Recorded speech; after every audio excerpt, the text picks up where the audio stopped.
Today we are talking about Agile. Agile, a real buzzword. Everywhere you can read, Agile companies have more success, Agile companies have a better market access, and people even have more fun working at these companies. Really? Seems like a table and stuff. It looks chaotic. Michelle, is this the right place to be for talking about Agile? Agile brings order to chaos. The financial industry is in the middle of transformation, and a person who can tell me more is Michelle. So you're working an Agile model for a long, long time, comparing Agile with an animal. Which one could it be? Chameleon. Maybe that's a little cliche, but it's the most adaptive. In this environment, survival is not a given. And whoever adapts the fastest will get the opportunity. What's the core point of working Agile? So I would point out two things. One is interdisciplinary teams. You should have everyone you need for your deliverable within the same team. So you eliminate silos and handoffs, and also producing minimum viable products, MVP. That's what we have to explain. Can you give me an example for the MVP? Fortunately enough, I rated my kids Legos for you. Let's say we have a cargo plane company and they're looking to test a new cargo plane, and they bring in some pilots to test it out. And this pilot says, hey, looks nice, except I'm 5'2", I can't see out the window. It looks like you made it for men that are at least 5'10". They say, oops, sorry, and they go to put in a chair. And then she takes it for a ride and says, well, thank you, I can see out the window now, but I have 12-hour flights. Do you think maybe you can put in a chair with a back? So they put in a chair with a back,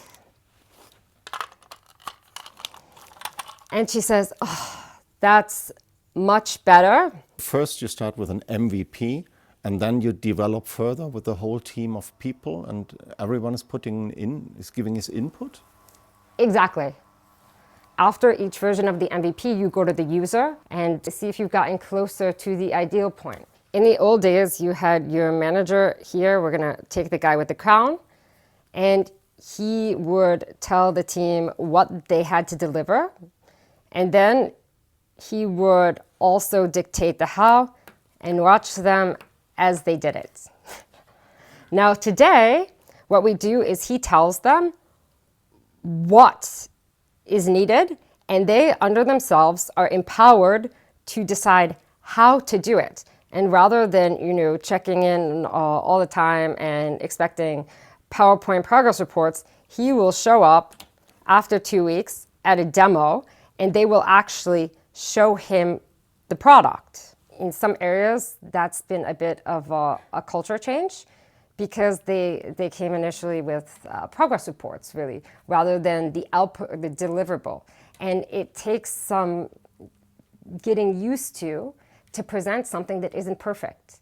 This leadership was probably much more directive, telling them what to do, and they follow orders, sort of like what you would expect in the military. And now we expect this guy to practice servant leadership. And basically what that means is, rather than going to the demo or the STICO and grilling people, he says, how can I help? And what does it mean now, the big tanker and the small speedboats? Something that we called scaled agile. And basically that is moving people from a tanker ship that maybe has trouble, going over there to get the opportunity, to little, what I would call yachts or very stable boats. Speedboats, I would use yacht rather, because they have a crew.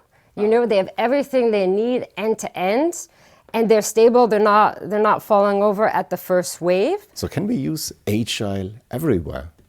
The classic example for where you can't use Agile is to build a bridge, because no one would want to drive over an MVP bridge. But I would actually dispute that.